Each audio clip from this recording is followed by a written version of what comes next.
A vibrant rural community. I would say it's a community where agriculture is respected.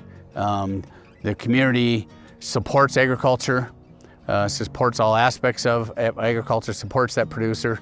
There is definitely a great need for leaders in rural Montana, rural places all over. Between severe drought and the crash in market prices that followed the end of World War I, this new farming industry that had had such a bright start was already faltering. And it was here, in this chaos, that these county farm bureaus of Montana gathered together at their first state convention and made this commitment to stick.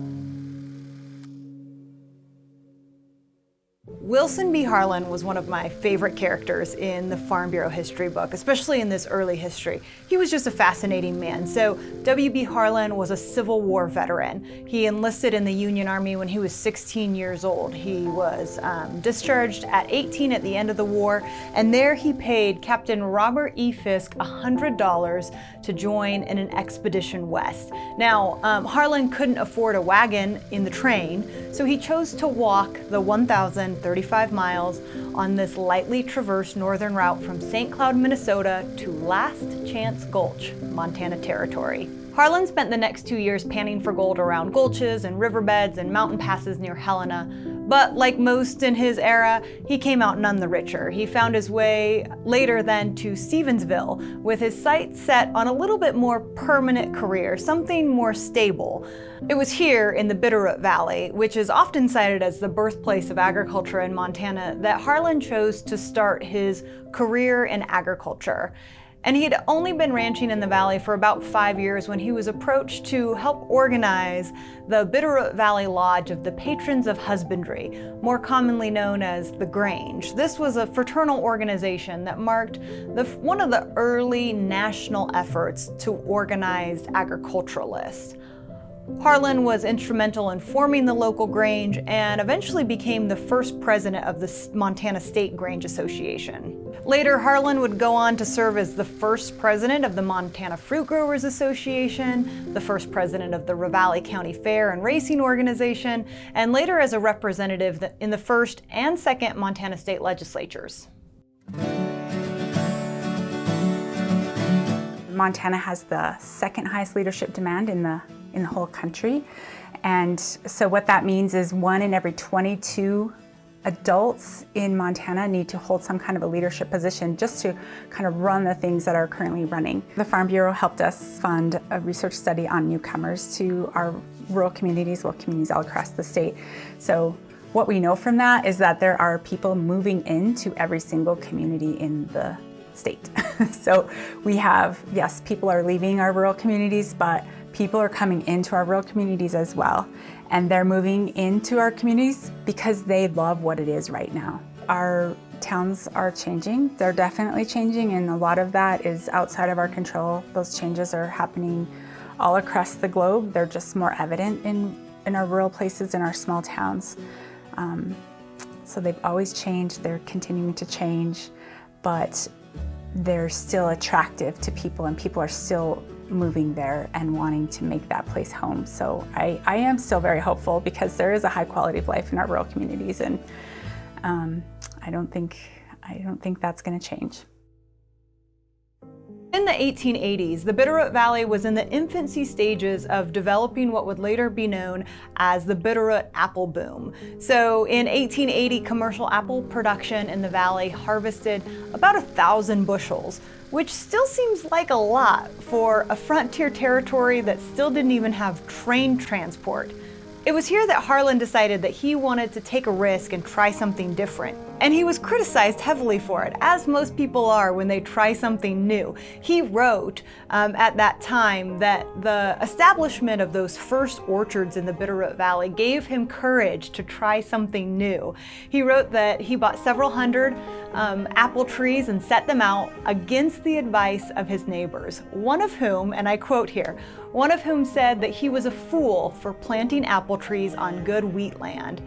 Buddy says, I afterward had the satisfaction of selling him many boxes of apples at a good price, and hearing him say that I was in luck to have an orchard. Now, later, the Northern Pacific laid a spur line right through his Como ranch. This was in 1888. And Harlan was noted to have shipped the first carload by rail of apples out of the valley. By the 1890s, the trains were not only taking fruit and apples out of the valley, but it was bringing people and politicians into the valley to admire the fruits of the valley's labors. Harlan instigated and organized what was hailed as the Northwest's first fruit fair in an effort to put his community on the map. And it was here that Harlan himself showcased 56 varieties of apples, 6 varieties of cranberries, 34 varieties of plums, and 2 varieties of grapes, all grown on his ranch in Como, Montana. There was no doubt in my mind as I was reading this that Harlan didn't just see apple production and his orcharding as a commercial interest. He saw that building prosperity and diversity in the agriculture industry would bring vitality to his rural community. It was clear in his mindset that creating something different, something unique, would help give the community the vitality and the roots that it needed to survive in the years to come.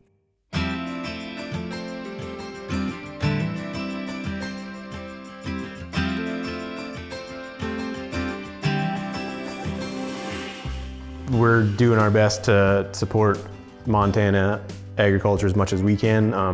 90% of our ingredients come from Montana, and we are also working with local producers to make some different beers. The vibrant community is important, mostly because in order to attract and keep young people here to carry on the family farm or the family ranch or the family business, it's important to have things in town, in the surrounding area, to be able to do, like go to concerts at the fair, have a brewery. We grew up in a different agricultural community and saw, just as farms got bigger, there was more land bought up, there was fewer people, then you saw the communities dying too. So I guess, what's happening now with the diversity of agriculture and farms being able to sustain dads and sons and more people coming back in, like the malt, the company that we get the malt from, they have how many people working on the operation? It's the dad and the son and the cousin, because they are so diversified. They don't just do malt, they do potatoes. And that, bringing more people to the farms, also brings more people to the communities. So I think that they go hand in hand. By 1896, the Bitterroot Orchard Company, and another orchard in the area, was noted to have had the largest apple orchard in the world at that time, with 40,000 trees on 380 acres of land. Construction of the Bitterroot Valley Irrigation Canal in 1905 and the Big Ditch Project in 1910 catapulted the apple boom to a peak of 637 boxcars of apples shipped out of the valley by rail in 1921. Now remember, this was a really big deal in a time that was, again, noted by historians as the most calamitous era of Montana's history. Again, this is when Montana had the highest bankruptcy rate in the nation, and the Bitterroot Valley was booming. So why does all this matter to Farm Bureau history? Well, around the same time in 1920, Farm Bureau leaders from 21 of the 25 counties that were organized gathered again in January for what would be the second Farm Bureau State Convention. And here, leaders of these local organizations already were facing crucial decisions about the organization's future. They had a couple items on their agenda at that second convention in 1920. One, they were asked if they wanted to throw their weight behind bolstering the infrastructure and the abilities of this new state organization. Now remember, county farm bureaus had been in existence since 1915, and the state organization didn't start until 1919. So they were asking, do we need to add more power at the state level? At the same time, the American Farm Bureau Federation organized the year before, and people across the nation were saying that this was the greatest farm movement of all time. So the second question on delegates' agenda at the Second State Farm Bureau Convention was, would the Montana Federation affiliate with the national organization? Now, delegates argued that affiliation would surely strengthen their standings and their ability to deal with this drought and the disaster that they were facing. But it was here in 1920 that members of this new state organization looked to the wisdom of a proven leader. It was here they elected B Harlan as their second State Farm Bureau president.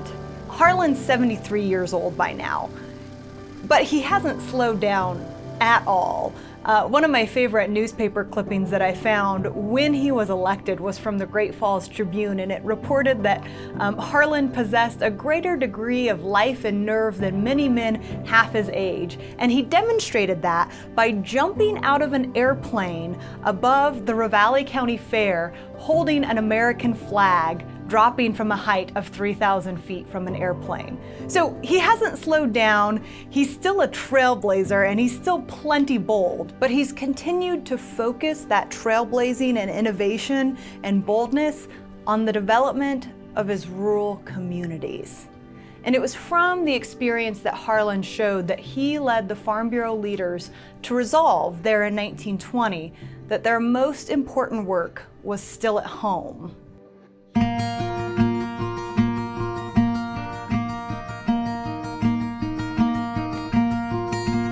We're kind of right in the middle, or kind of on the east edge of the valley. We've seen some changes just in our short time here. And we moved out here in 2004, and just in our short time, we have seen the amount of good irrigated farm ground grow houses, and we're losing a lot of farm ground to houses, and just kind of a whole different set of people moving into Helena. Like on this piece of ground here, it's going to be developed over the next 10 years, and we've got another piece of ground I'm going to lose to subdivision. So the agriculture community is getting smaller and smaller right here in the Helena Valley. Education is probably our number one thing. We've realized that people really need to learn about agriculture because they really have no idea. They don't know where their food comes from. And we as a Farm Bureau have to make more and more of a presence to the new folks coming in. Instead of the 100 or 200 or 500 acre owners, now to the 5 acre owners, and we just have to make a presence to educate them on agriculture. In 1920, the Montana Farmer, that statewide newspaper that covered Montana agriculture at the time, editorialized along Harlan's thinking. It wrote that the basic idea of the Montana Farm Bureau was that growth must be from the bottom up and not from the top down. They wrote that Montana's chief Farm Bureau problem is to develop the Farm Bureau community and the county units.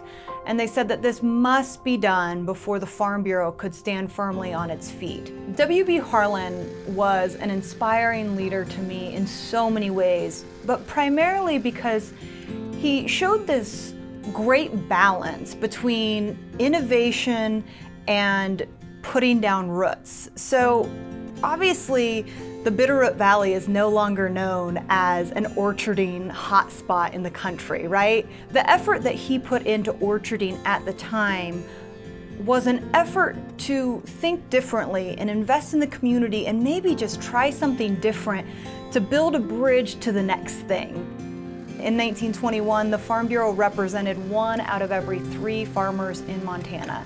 But it was only because Harlan had led them in the decision to say, we have to look at home first. We have to find success at home first. And we have to have prosperity in agriculture so that we can have vitality in our rural communities first. Farm Bureau's been around for 100 years. Neighbor down the road, he begged me to come and be a member, and boy, am I glad he did. And so get out and talk to your neighbors, encourage them to join, get involved. Plain and simple, get involved. Their ability to reach out to different people in the community and to support agriculture in general, especially among the up-and-coming farmers and ranchers is super important. I think that when community members come together to work in organizations like the Farm Bureau, it helps build that social fabric in a community that really is a big part of what we love about our rural places.